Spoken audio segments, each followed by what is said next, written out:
Hey, what's up? Welcome back din sa ating channel dito sa Mobs TV.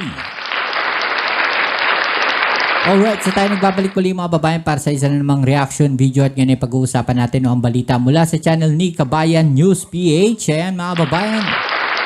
Sa mga hindi pa po nakasubscribe sa channel ni Kabayan News PH, nandiyan sa baba ang full video link. I-click nyo lang po at subscribe. Supportahan natin ang kanyang mga video uploads. At sabi nga po niya dito, no?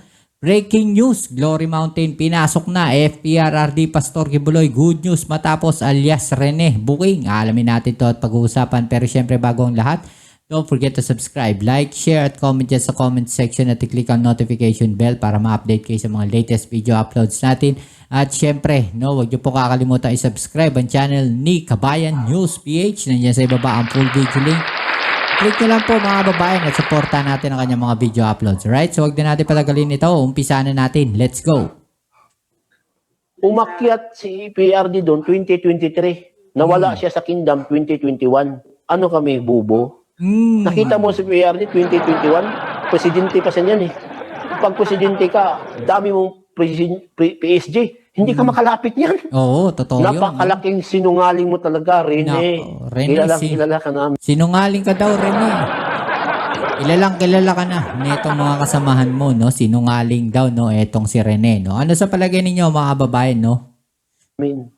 Mga kabayan, isa lang yan sa mga naging pahayag ng isang miyembro ng KOGC kung saan ay pinabulaanan niya ang mga naging testimonya ng kanilang dating kasamahan na si alias Rene sa ginawang hearing diyan sa Senado kamakailan. Ayon sa kanya, kung sakali man natutuo ang mga pagbubunyag ni alias Rene na tumanggap ng baril si FPRRD, paano mangyayari yun?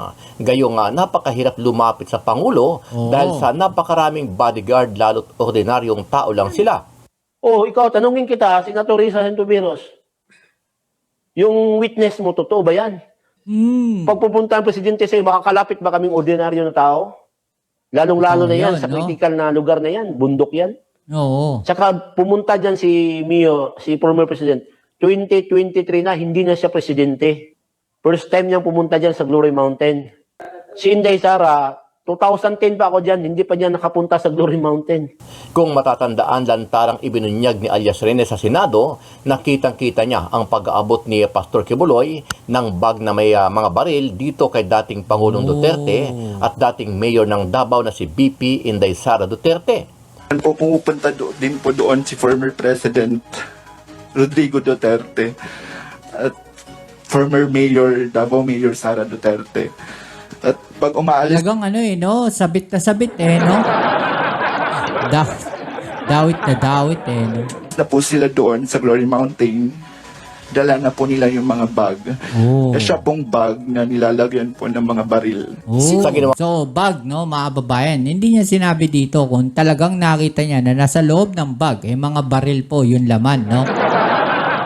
Okay, so, sinabi lang po niya bag na may mga lamang baril. So, ang tanong po, paano niya nalaman na yung laman ng bag po na yun, eh, mga baril po ang laman? No? Ang pagdinig sa Senado noong nakaraang linggo, ibinunyag ni alias Rene kaya Senador Risa Hontiveros na nakaranas siya ng pang-aabuso mula mismo sa kanilang pastor na si Apollo Kibuloy. Bagay na pinabulaanan ito ng mga dati niyang kasamahan sa Glory Mountain na pag-aari ni Kibuloy. Din dito sa iyong affidavit na nagtrabaho ka sa SMNI bilang researcher. Pero sa gabi, ikaw ay pinapalimos. Oh, talaga? Ganun ba yung ano? Ganun ba sa SMNI? Researcher by day, pulubi by night? Yun ba yung utos sa inyo? Ako po ay naging landscaper ni Kibuloy sa Glory Wow, Mountain. napakasipag naman pala ng tao na to, mga babayan, no? Researcher, tapos sa gabi, pulube, tapos gardener pa po, no? Doon sa mountain. Grabe. Ito yung literal na lalaking walang pahinga, mga babayan. At doon ko na po naranasan ang pananakit mismo Oh. sa kamay ni Kibuloy. Oh. Pag hindi po siya nagagandahan sa aming landscape sa mansyon niya, Landscaper. sinasampan niya po kami at pinahampas. Oh. Ano ang masasabi mo dito, kabayan? Naniniwala ka ba sa mga pahayag at pagbubunyag ni Alias Rene dito kay Senador Risa Hontiveros para siraan itong si Pastor Quiboloy at ang mag-amang Duterte? Sama-sama nating panuurin ang buong video at pakikomment nyo po ang inyong mga reaksyon at sariling opinyon. Pero bago yan, muli po ako nag-iimbita sa mga hindi pa po nakasubscribe sa ating channel na Kabayan News PH, pakipindot po ang subscribe button at pakiclick na rin ang notification bell para lagi kayong updated sa mga bagong upload natin na legit at napapanahong balita. Maraming pong salamat. Pag may mga bisita yan si Pastor doon sa Glory Mountain, mga general yan eh. Eh siyempre yung mga general hindi yan pupunta pag walang mga close-in bodyguard. Tag-dalawang 6x ng mga guardian yan. Tag-dalawang 6x na mga bibisita. Ibundok yan eh. Tapos yung area na yan, mga MPA ang naghahari dyan. Tapos yung palibot yan, mayroong mga detachment. May detachment ng sundalo. Eh siyempre, welcome yan sa atin doon eh. Yun, binibigyan din ng pagkain kasi nagsusupport. Eh para sa gobyerno. Hindi baril yun ni Pastor. Hindi baril sa kingdom yun. Sa gobyerno yun. Umakyat si PRD doon 2023. Nawala siya sa kingdom 2021. Ano kami, bubo? Nakita mo si PRD 2021, presidente pa siya yan eh. Pag presidente ka, dami mong PSG, hindi ka makalapit yan. Hindi ka makalapit yan. Oh, ikaw, tanungin kita, Senator Risa Hontiveros. Yung witness mo, totoo ba yan? Pag pupunta ang presidente sa'yo, makakalapit ba kaming ordinaryo na tao?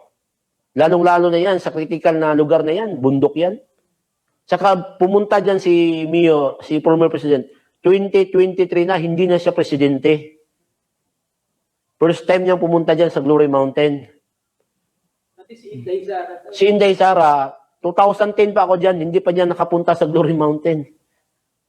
Oh, napakalaking sinungaling mo talaga, Rene. Kilala ka namin. Okay. So, yan lang Share ko lang yung ilan sa mga miyembro ni Pastor Quiboloy. Hindi ko personally kilala kung sino-sino sila, kung ano ba talaga ang katungkulan nila doon. But I can see some sincerity doon sa kanilang mga sinasabi. Kasi hindi sila takip, no? Hindi takip yung kanilang mukha at saka wala silang binabasang script, parang ganun. I mean, coming from the heart, no? Yung kanilang mga sinasabi. And to compare that with the Michael Maurilio alias Rene, alam mo yun, nagbabasa siya ng kanyang script. Makita ninyo nung... Okay, no? So dito, Michael Maurilio, no? Tapos alias niya, Rene. Hindi ba parang napakalayo na? Michael, tas Rene. Ang layo, di ba? Kung ikaw, Michael, anong magiging alias mo, no? Kung sakasakali, di ba? Mike or Kel or Kekel, mga ganun eh, di ba? Pero Rene, ang layo na, na? Sometime in January na nagsasalita si Rene, itong si Michael Maurilio na to. Wala siyang binabasa, di ba? Pero bakit nung nasa Senado siya, bakit may binabasa?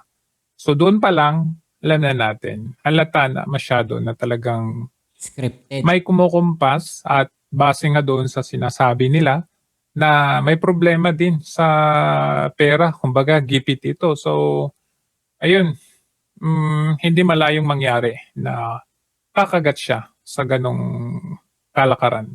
Sa pagpapatuloy ng investigasyon ng Committee on Women, Children, Family Relation and Gender Equality sa Senado, ilang mga saksi pa ang nagsiwalat ng mga aligasyong kinasasangkutan ng leader ng religious group na Kingdom of Jesus Christ na si Apollo Quiboloy. Isang saksi pa ang humarap sa pagdinig, si alias Rene, na nagsiwalat ng pagtanggap umano ni dating Pangulong Rodrigo Roa Duterte at anak nito na si Vice President Sara Duterte ng mga bag ng iba't ibang baril mula kay Quiboloy. So ito parang dagdag na lang o dugtong na lang, no, doon sa mga reklamo ng mga nauna, parang ganun ba? At ito nga Rene huli na lumabas, no? Parang ganun. Nagtrabaho daw bilang landscaper si Rene sa Glory Mountain kung saan personal niyang naranasan ang mga pang-aabuso mula sa lider ng simbahan at mga pagdating ni Quiboloy sa Glory Mountain. Ako po ay naging landscaper ni Kibuloy sa Glory Mountain. At doon ko na po naranasan ang pananakit mismo sa kamay ni Kibuloy. Pag hindi po siya nagagandahan sa aming landscape sa mansyon niya, sinasampan niya po kami at pinahampas. Base sa paglalarawan ni Rene, dinadala ang mga youth member na hindi umaabot sa kota ng pamamalimos sa Glory Mountain at doon pinagtatrabaho upang Talaga? pagsilbihan si Kibuloy. Ang masama pa rito, inakala raw nila na ibibigay na sa kanila ang ipinangakong scholarship, ngunit dinala raw sila sa Glory Mountain at hindi na nakapag-aral pa. Sa testimonya din ni Rene, sa tuwing dumadating si Kibuloy sa Glory Mountain sakay ng kanyang chopper, may dala itong malalaking bag na naglalaman ng iba't ibang uri daw ng mga baril. Inilalatag daw ang mga armas sa tent na katabi ng mansyon ng lider ng simbahan. Dito na nadamay ang pangalan ng dating Pangulo na si Duterte at ang dating mayor ng Davao at ngayon vice-presidente na si Sara Duterte. Minsan daw ay nagtutungo ang mag-ama sa mansyon ni Kibuloy sa tuwing aalis na ito ng mansyon, bitbit na nito ang mga bag ng armas. Oh, Po talaga? pumupunta din po doon si former President Rodrigo Duterte at former Mayor, Davao Mayor Sara Duterte. At pag umaalis na po sila doon sa Glory Mountain, dala na po nila yung mga bag. Na siya pong bag na nilalagyan po ng mga baril. Sinubukan naman daw niya na umalis sa Glory Mountain ngunit hindi naman siya pinayagan. Sa halip ay inassign pa siya bilang personal assistant ng high-ranking official ng KOJC. Hindi na naiwasan ni Rene na lalong maging emosyonal nang alalahanin niya ang naranasang pang-abuso na pinahintulutan naman daw ni Kibuloy. Yako na. Nang subukan daw niya na isumbong sa executive secretary ng KOJC na may pangalan na Eleanor Cardona, sinigawan at sinampal lamang daw siya nito. Taong 2020 naman ay pinagtrabaho siya bilang researcher sa news outlet ng religious group na SMNI kung saan obligado pa rin siyang mamalimos. Talaga? Subalit nakaranas pa rin daw siya ng pananakit sa kamay naman ng isang tina San Pedro.